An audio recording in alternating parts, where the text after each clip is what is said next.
네, 안녕하세요. 김프로입니다. 금요일날 코스피는 0.16% 강보합 상승, 코스닥은 0.62% 상승 마감을 했는데요. 장중에는 뭐 한 2.24%까지 반등이 세게 나왔다가 다시 이제 오후장으로 가면서 다시 이제 상승폭을 반납하고요. 일단은 뭐 목요일날 저점 정도는 지키면서 종가상 마무리가 돼 있는 상황입니다. 거두절미하고 도대체 시장의 바닥이 어디인지가 지금 뭐 모든 시장 참여자들이 가장 궁금해하는 부분일 것 같은데요.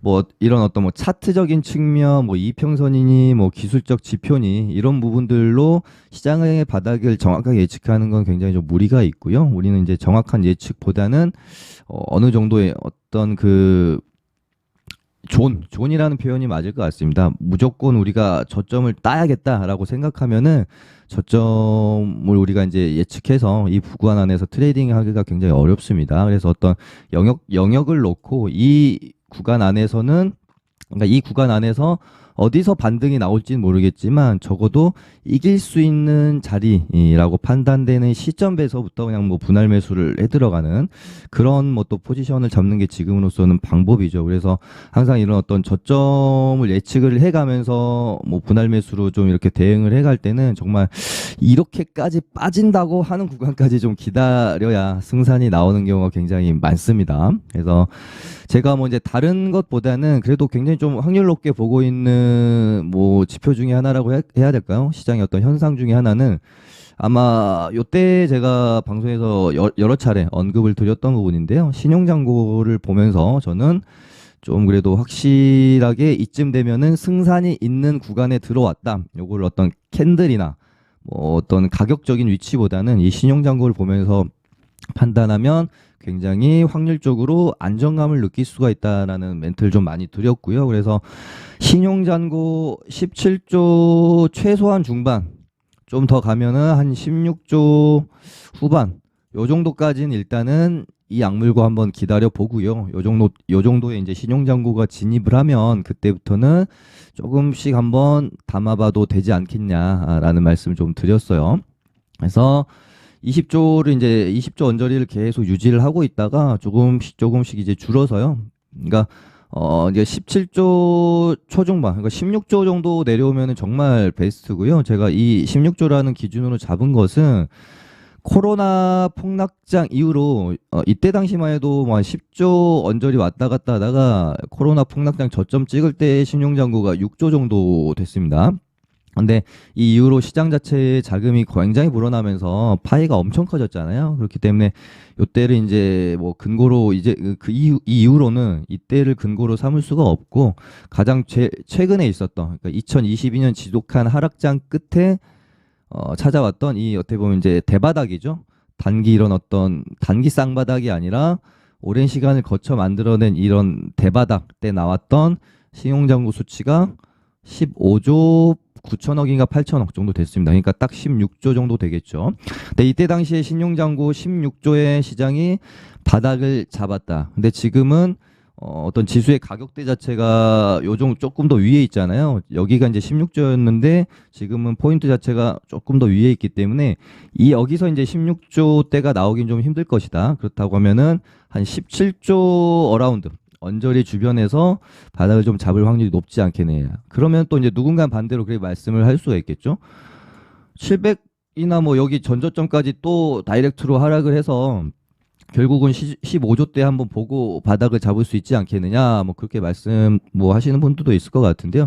그래서 제 기준에서는 이 정도 하락폭 이상 나오기가 그렇게 쉽지는 않을 것 같다라고 생각을 해요. 지금 뭐 어떤 막말로 예전에 뭐 리먼이나 뭐 이런 뭐 금융위기, 뭐 블랙스완 같은 것들이 트리거가 되어져서 뭐 물론 이제 지금 전쟁을 그런 어떤 트리거로 말씀하시는 분들이 뭐 있을 수도 있지만 저는 전쟁 자체가 지금 뭐 시장의 이 하락의 모든 부분을 만들어냈다라고 생각을 하지는 않아서요. 그러니까 전쟁의 요인이 뭐 이만큼 하락할 거를 조금 더 하락을 시켰을 수는 있겠지만 전쟁 자체가 요인은 아니었다. 이미 시장은 내려가려고 생각을 하고 있었다라고 저는 보기 때문에 이 이상의 어떤 그러니까 요 부분을 한번 보시면 우리가 이제 22년에 항상 시장이라는 것은 파동을 어느 정도 뭐 정확하진 않지만 일정 부분 가지고 가거든요. 그래서 2022년에 만들었던 항상 이런 어떤 파동을 보면 요 정도 상승 후에 반등,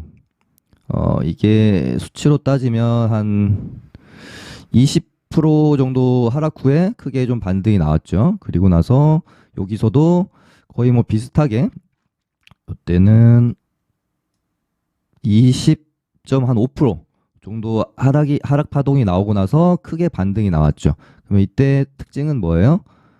이 두 하락 파동에서 둘 다 단기적으로 쌍바닥 혹은 쓰리바닥을 찍어내면서 반등을 만들어냈다. 여기도 마찬가지로 단기 쌍바닥을 만들면서 이렇게 반등을 만들어냈다. 그리고 나서 나왔던 하락 파동이 여기가 되겠잖아요. 근데 여기도 거의 비슷한 수준의 하락 파동이 나온 다음에 바닥을 만들어냈습니다. 이때는 22%.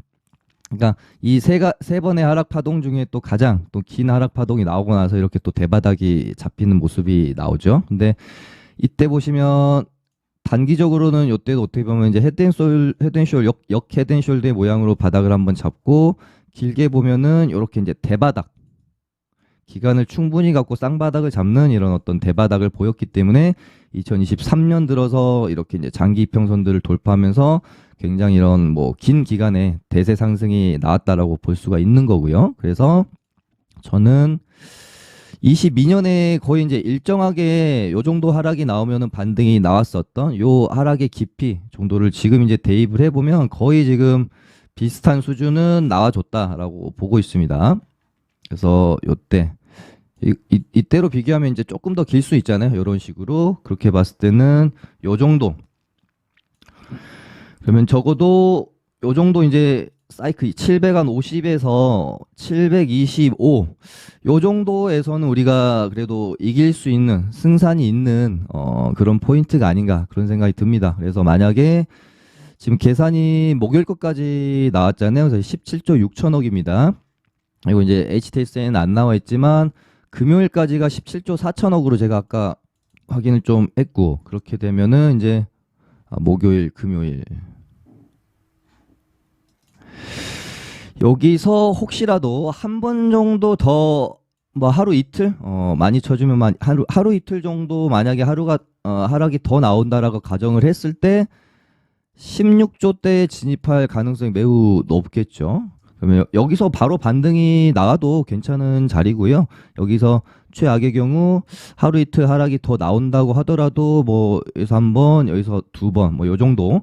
정말 최악의 경우 700까지 우리가 본다고 해도 최소한 반등이 크게 나올 거니까요. 정말 말도 안 되게 여기서 700까지 떨어질 일은 저는 없다라고 보지만 뭐 700까지 다이렉트로 떨어진다라고 했을 때 여기서는 진짜 반등이 굉장히 크게 나올 겁니다. 그러면은 최소한 우리가 이제 요 정도 안에서 진입을 했을 때 바로 반등이 나와주면은 큰 수익 볼 수 있는 자리고 혹시라도 한 번 더 우리 예상을 벗어나는 하락이 나오고 나서 반등이 어쨌든 크게는 나올 거니까 최악의 경우에도 본전에는 나올 수 있는 그런 지금 이제 어떤 지수의 하락 어떤 그 반등 포인트까지는 오지 않았나 그런 생각이 듭니다. 그래서 신용장고도 제가 계속해서 외치던 17조 언저리 16조까지 가주면 더 좋고 그 정도까지 왔고 2022년에 계속해서 만들어냈던 그 하락 파동에 딱 그 정도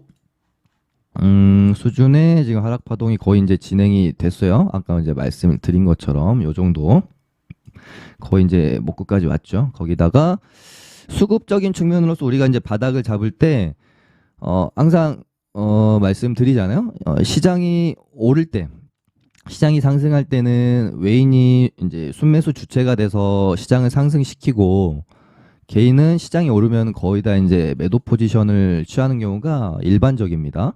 그리고 시장이 내릴 때, 시장이 하락할 때는 외인이 팔아서 시장이 내리고, 그 하락하는 시장에 외인의 매도세를 개인이 순매수하면서 받아내는, 이게 이제 일반적인 시장의 패턴이에요. 근데 어느 순간부터 시장이 하락하는데도 불구하고 개인이 매도를 하는 영역이 옵니다. 그러면서 그 개인이 이제 버티다 못 버티고 매도세를 토해낼 때 그 개인의 물량을 이제 외인이나 기관이 받아먹는 형태, 이런 형태가 좀 지속이 될 때 바닥이 좀 단기적으로는 나올 확률이 좀 높다라는 멘트를 드렸었는데요. 물론 이제 26일 같은 경우에는 시장이 하락을 하는데 또 불구하고 반대 형태가 나온 거죠. 개인이 매도하고 외국인과 기관이 매수하는 형태가 나왔고, 뭐 금요일도 물론 이제 상승을 하긴 했지만 엄밀히 따지면 약간 좀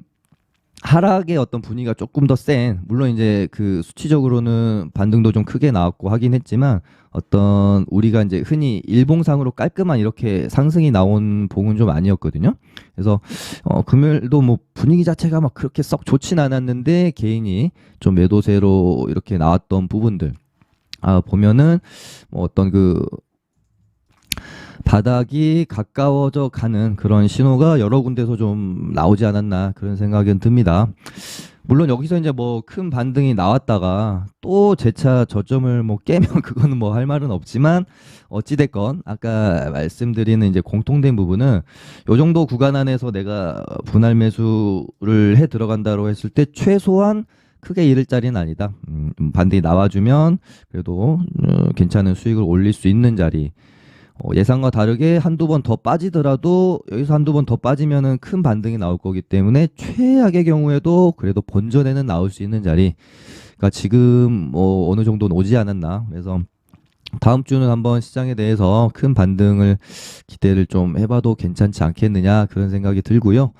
그 다음에 결국 이제 2차 전지가 시장의 키를 좀 쥐고 있을 텐데요. 에코프로도 이제 거의 뭐 한 241선 근처까지 조정이 나왔고, 거기다가 이제 에코프로 쪽에서는 이슈가 또 하나 있죠. 에코프로 머티리얼즈가 30일부터 11월 3일까지 기관 수요 예측이 또 있습니다. 혹시라도 얘네가 반등이 나올 수 있는 그런 어떤 모멘텀, 지금 뭐 전기차 배터리 관련해서 전혀 시장에서 모멘텀을 찾아볼 수 있는 상황 속에서 그래도 어떤 개별적인 재료로서 뭐 명분은 될 수도 있는 부분이니까요. 시장에서 에코프로 머티리얼즈 상장을 가지고 단기적으로 어떤 일시적인 반등은 또 가능할 수 있는 자리 아닌가. 그래서 얘네가 올라줘야 우리 시장도 또 반등을 할 수 있는 거잖아요. 그래서 뭐 2차 전지 여기서 반등이 좀 나와주면, 그다음에 뭐 로봇, 그다음에 뭐 반도체, 그동안 좀 많이 떨어졌던 뭐 AI, 의료 AI, 비만 치료제 이쪽으로 이렇게 반등이 뭐 섹터 순환매가 좀 돌아줄 수 있는지 그 부분 좀 지켜봐야 될 것 같고요.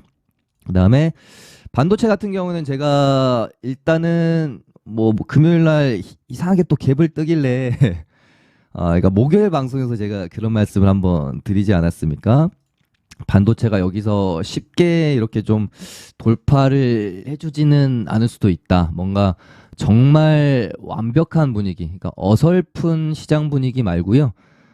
정말 완벽한 시장 분위기가 형성이 되면 그때 돌파를 좀 할 가능성도 있고, 아니면은 정말 시장이 여기서 반등을 시킬 생각이 없다라고 하면은 이제 뭐 반도체 섹터를 돌파시킨 척 하면서 여기서 이제 다 뭐 털어낼 수도 있는 부분이겠죠. 그래서 웬만하면, 그러니까 반도체 종목들을 처음 제가 말씀드렸던 게 뭐 거의 이제 이때부터잖아요. 그래서 전고점까지 가는 길, 이 가는 길목에서 수익을 내는 게 사실은 가장 안전한 방법이고, 이 전고점을 돌파할지 안 할지는 우리가 알 수가 없기 때문에 여기서부터는 조금 확률적으로 그렇게 안전한 자리는 아니다라는 말씀을 제가 항상 드리지 않습니까? 그래서 HP, SP도 마찬가지죠.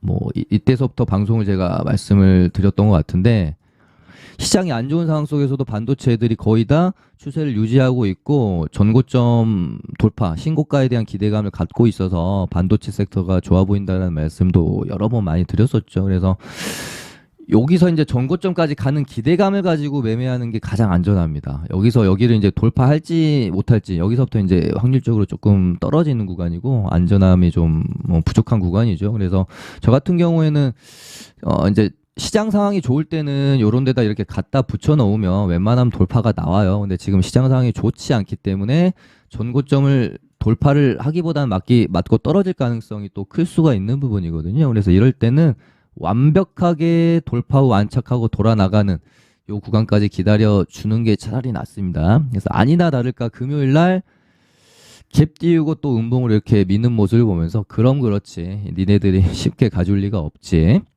그래서 반도체는 여기서 이제 다시 좀 잡아주고 여기서 이런 식으로 털려버릴 수 있잖아요.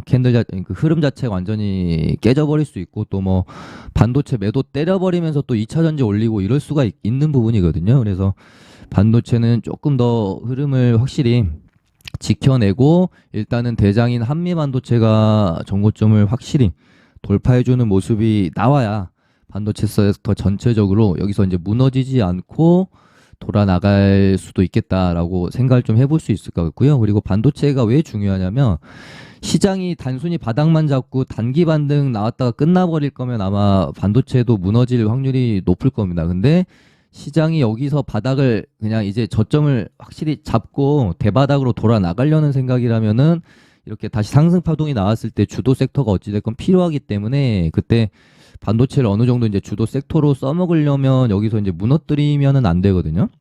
그래서 반도체 섹터가 여기서 전고점 돌파를 하지 못하고 신고가를 만들어내지 못하고 무너지는지 유지하면서 가는지 여부도 굉장히 중요할 것 같아요. 네, 그래서 오늘은 뭐 이제 뭐 종목 이야기가 의미가 없는 지금 시장이잖아요. 시장이 바닥을 잡아야지 뭐 지금이 뭐 종목 상담이 의미가 있는 상황이 아니지 않습니까? 뭐 개별 종목에 문제가 있어서 하락하는 것보다는 시장의 문제 때문에 전체적으로 하락을 하고 있는 상황이기 때문에 뭐 종목 개별 상담이나 뭐 이런 거는 사실 지금 의미가 없는 구간이거든요. 그래서 시장이 좀 어디서 좀 바닥을 잡아줄지 여기서 뭐 대바닥은 나오지 않더라도 최소한 이길 수 있는 구간 이제 지금 뭔가 진입을 했을 때 이길 수 있는 구간인지 아닌지 여부에 대해서 정도 개인적인 의견을 좀 남겨드렸습니다.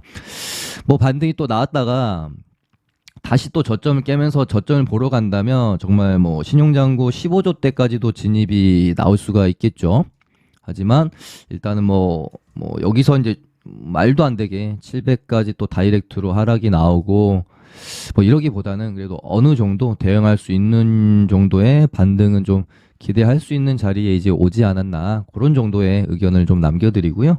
일단은 한 번 더 뺀다라고 하면은 725 정도가 지금 이 하락의 마지노선 정도로 보고 좀 대응을 해보면 괜찮지 않겠나라는 뭐 개인적인 관점을 전해드리면서 오늘은 마무리를 해보도록 하겠습니다. 감사합니다.